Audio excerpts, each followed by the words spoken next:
का हो कैसन तू चिल्लाए लगला? अरे देख पहले से चेंज है कि ना? अरे का चेंज बड़ा वैसन तो बड़ा। देख देख देख हाय देख देखती ना कितना रौनक बढ़ गला। हाँ हाँ तू कहल का चाहता रहो? सुन का बोला? देखा ये भौजी कैसा नी हो गइल कमाल। का हो गइल हो हमके तो कुछ लौकते ना बा।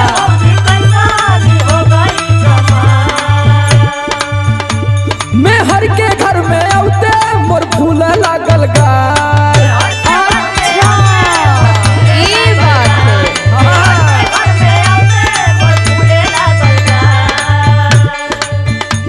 देखा ये भौजी कैसा नी हो गइल कमाल। मैं हर के घर में औते मोर फूल लागल गाय। हमरे तो समझ में ना आवता कि कौन और टानिक तो तोके मिलत ना हो। अरे देख देख देख सुना सुना सुनावा। उहे तौआ हो उहे पिसनवा उहे चौकी हो उहे बेलनवा मेहर के रोटिया मीठ लागत है देवरू। हमारा कुल पता बा हो हमके मत बहकावा।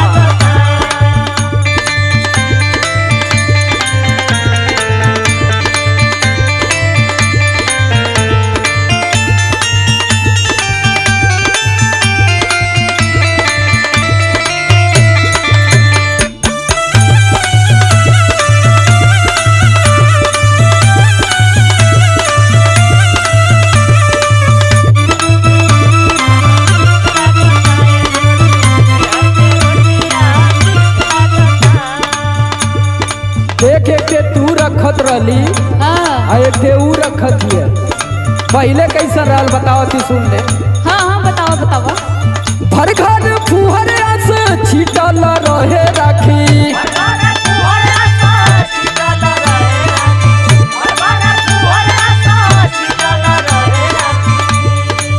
खाना पे दिन भर तोरे भिनकत रहे मछी। कहिया हो? अरे तू जानत ही हम देख लेना का।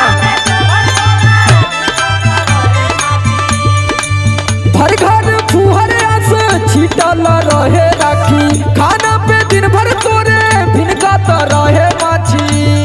ऐसा है कि वो भी नई नई आयल है ना दो चार बार आवे दा आ जाए लाइन पे। अरे वो एक नंबर पीस छाट के आइली है। बिना टमाटर बिना सोबा धनिया बिना छौकल पानी सदलिया मौगी के हथवा को मीठ लागेला ये देवरू।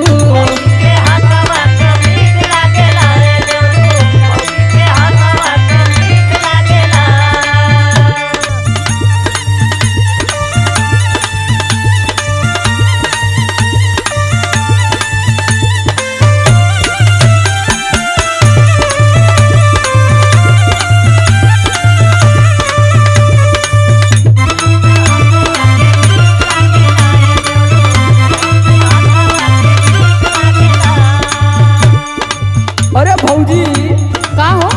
जब वो घरवा में के कुल कह लेती तो तय घरवा में का जाती। तो का करी हम? तय बारवा का काम देख ले बारवा का। अच्छा हम बहरवा देखिए तू घरवा में देखा। सुन भौजी बोला बोला। छोड़ा रसोईया में कोइल खिंचातानी।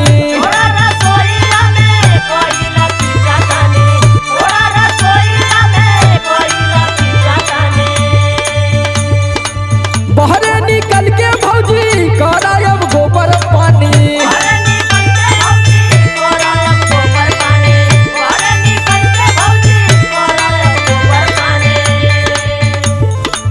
छोड़ा रसोईया में कोइल खिंचातानी। बहरे निकल के भौजी करायब गोबर पानी। अच्छा तब तो हूँ भुला गया भौजी को कैल धइल। अरे भुलाई ना है लेकिन जानत ही ना। सुना सुना सुनाला। बाबू बोलवली तोहके देवर दुलरुआ हो गईला आज समर आलोक उबरुआ मेहर के बतिया मीठ लागेला ये देवरू।